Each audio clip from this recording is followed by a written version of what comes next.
Good afternoon, good evening students. I hope you are doing good. Welcome back to the channel. Today we're back with another lecture concerning civilization. As you can see, it will be about the same chapter entitled The Great Depression. We have seen two videos. The first one is the stock market crash of 1929 and the Great Depression. The second video is the government response to face the Great Depression. In case you haven't watched those videos, I advise you to do that first, otherwise you are going to be lost. So in today's lecture, which is the third one, entitled Agricultural Challenges and the Effects and Consequences of the Great Depression, right? But before I start, as usual, I invite you to like the Facebook page of this channel in order to be notified whenever I post something new, and also subscribe to my channel if it's not already done. That would encourage me to do more and also help you out during the period of exams. Without any further ado, we shall start with the agricultural challenges. So, you guys should know that the Great Depression didn't reach only the American industry or the American factories. Right? One should know that the effects of the Great Depression reached the agricultural side of the American economy as well. Many historians believe that this decline in the agricultural side is not due to the stock market crash of 1929 only, but it started before, during the Roaring Twenties. Many believe that the fact that the payment of the exported goods wasn't balanced due to the poor conditions and the mass consumption idea or phenomenon. All these, let's say, reasons led to the fact that the farmers had a huge amount of debts. But after the economic crash, as I said in the previous videos, the Republican government decided to stay idle because the Republicans believe that that kind of crash will fix itself by itself. So it will take some time.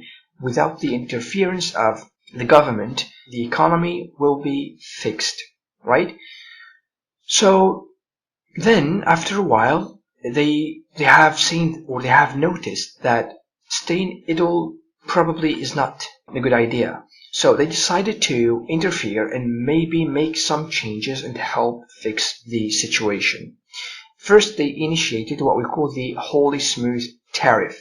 I have already explained this point, and to sum up, it's basically imposing high tariffs on import and export goods to help the farmers. But this reform, among other reforms of course, is considered to be misleading and may have made things worse. So this is a general idea about the, let's say, the beginning, or as a prologue, if you want, of today's lecture. Now we are going to talk about the challenges exactly in, let's say, the agricultural field. The most relevant thing to mention is the dust storms. The dust storms are the most important thing to tackle today. One should know that large dust storms struck Arkansas by the beginning of the 1930s and then moved, or if you want, spread to the Midwest in Oklahoma, Nebraska, Colorado, and New Mexico by 1933.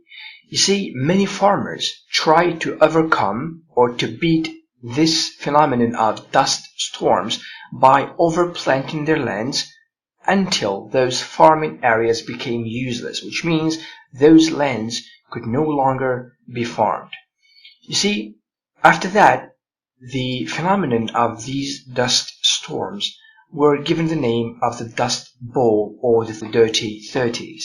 Consequently, after having lost these lands, farming lands, these families, these farmers were pushed to go to the north, mainly to the state of California, seeking better living conditions, which is obviously logical. And from this we conclude that many have lost their houses, their livelihoods, farming, farms, their lands in general. So they went to join what we call the unemployed citizens in America, which we are going to see now in the effects. So what are the effects of the Great Depression? Economically speaking, the economy in general was bad. This is for sure. Industry was in a bad shape. Many factories were out of business. They were closed, right? They had debts. They couldn't afford to pay the laborers, and even mines were abandoned. You see, the American business was heavily shaken, and the most important thing to mention is the banks. Many banks were closed. 4 of 5 banks were closed, if you want, in the United States of America during the Great Depression. And so, socially speaking, stockholders, farmers, and workers in general lost their jobs. You see, the stockholders lost their stocks, of course, the farmers lost their lands and their houses, and the workers, those, for example, who used to work in the cities, the big cities, if you want, in factories or in industry in general, they lost their jobs. And according to statistics, during the Great Depression, the rate of unemployment reached its higher peak, as more than 20% of Americans have lost their works and jobs, and mainly they were Black Americans, or what we call African Americans. Another point concerning the social effects, the depression hit harder spiritually or psychologically. You see, many people after the Great Depression, they committed suicide. You see, many people killed themselves because they could no longer afford that kind of loss, if you want. And also, the feeling of pessimism emerged, and many lost their faith in the government. Take an example, the government, the Republican government of that time, with the President Herbert Hoover, many people lost faith in that government because many, or the public opinion, if you want, accused the government of Hoover as the reason why there was the Great Depression.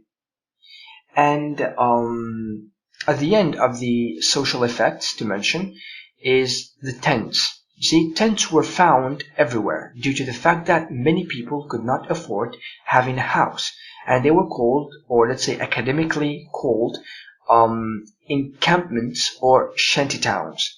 And these, let's say, camps or tents were given a specific name of Hoovervilles. I have already mentioned this in the first video. This name of Hoovervilles, it was made to mock the Republican president of that time, Herbert Hoover, who couldn't put an end to the Great Depression. So it was kind of a revenge for against the American president of that time. Then we move to politically speaking, if you want, or the political effects. I'd like to discuss this in the next video because it will be about this, because there's a shift of power if you want.